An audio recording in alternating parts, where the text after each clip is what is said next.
মাংসখেকো bacteria একবার যার কবলে পড়লে ৪৮ ঘন্টার মধ্যে মৃত্যু নাকি অনিবার্য। ঠিকই শুনেছেন, এমনই এক আদ্য প্রাণীর সন্ধান পেয়েছে জাপানে, যে ব্যাকটেরিয়ার কবলে পড়লে যেমনটা আপনাদের জানালাম যে ৪৮ ঘন্টার মধ্যে নাকি সেই ব্যক্তির মৃত্যু অনিবার্য। এবং এটাও জানা যাচ্ছে যে পঞ্চসৌধ ব্যক্তিদের ক্ষেত্রে এই ব্যাকটেরিয়ার কবলে পড়ার কিন্তু সম্ভাবনা অনেকটাই বেশি। এবং যে অনুসন্ধান বা যে অনুসংখ্যা বা আমরা পাচ্ছি সেই অনুসংখ্যা অনুযায়ী কিন্তু জানা যাচ্ছে যে ২রা জুন থেকে এখনো পর্যন্ত ৯৭৭ জনা কিন্তু এই ব্যাকটেরিয়ার কবলে পড়েছে। তবে এই ব্যাকটেরিয়া কিন্তু জাপানের প্রথম নয়। এর আগে ১৯৯৯ সালের ব্যাকটেরিয়ার কথা তো আপনারা অনেকেই জানবেন হয়তো।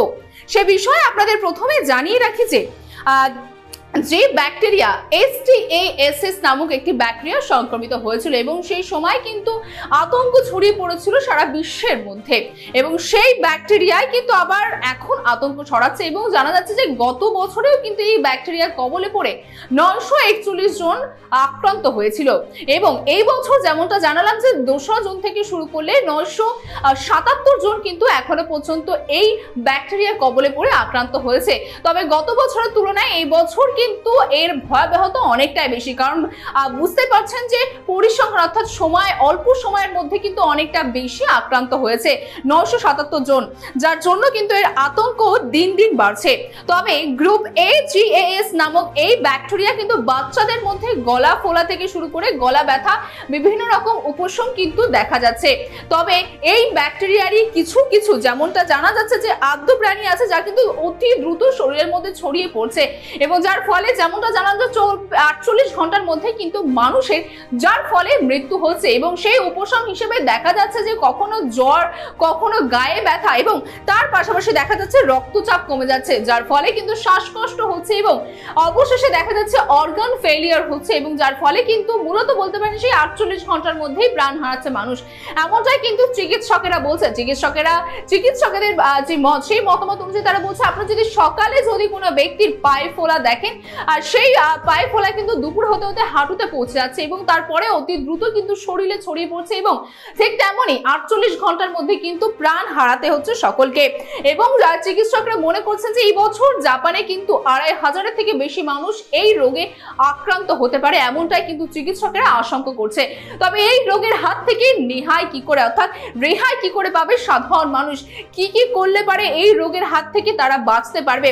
চিকিৎসকদের পক্ষ থেকে জানানো হচ্ছে যে সাধারণ মানুষকে হাত সব সময় পরিষ্কার করে রাখা এবং তার পাশাপাশি কোনো ব্যক্তির যদি গায়ের কোনো অংশে ক্ষত হয়ে থাকে তাহলে দ্রুত কিন্তু সেই অংশের চিকিৎসা করানো। অর্থাৎ মনে করা হচ্ছে হাতের মাধ্যমে কিন্তু অতি দ্রুত মুখে হাত যদি কোনো সময় অর্থাৎ সেই বলতে পারেন যে ব্যাকটেরিয়ার সংস্পর্শে আছে এবং সেই হাত যদি আমরা কখনো মুখে দিই তাহলে কিন্তু অতি দ্রুত সেটা শরীরে ছড়িয়ে পড়বে এবং ঠিক তার পাশাপাশি যদি কোনো ক্ষত জায়গা যদি সেই ব্যাকটেরিয়ার সংস্পর্শে আসে সেই মাধ্যমে কিন্তু অতি দ্রুত শরীরে ছড়িয়ে পড়তে পারে। এবং যার জন্য কিন্তু এই সমস্ত নির্দেশিকার কথা বলতে পারেন চিকিৎসকেরা জানাচ্ছে যে এই সমস্ত নির্দেশিকা যেমনটা হাত পরিষ্কার করে রাখা, কোনো স্থানে শরীরে যদি ক্ষত থাকে অতি দ্রুত তার ট্রিটমেন্ট করানো।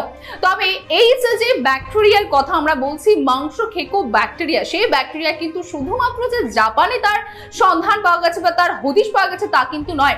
আর ২০২২ সালে আপনাদের মনে করিয়ে দিই ইউরোপের ৫টি দেশের থেকে কিন্তু WHO কে একটি রিপোর্ট দেওয়া হয়, যে রিপোর্টে কিন্তু এই ব্যাকটেরিয়ার কথা উল্লেখ করা হয়েছিল।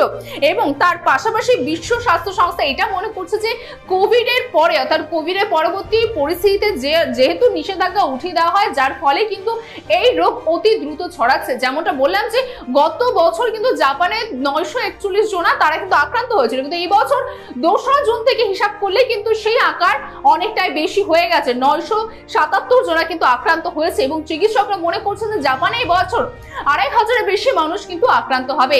তবে দেখা যেতে পারে এবার সাধারণ মানুষ কতটা তাদের নিজস্ব যে সমস্ত নিষেধাজ্ঞা চিকিৎসাদের তরফ থেকে দেওয়া হচ্ছে সেগুলো মানবে এবং এই পরিস্থিতি ঠিক কোথায় যে দাঁড়াবে সেদিকে নজর থাকবে আমাদেরও।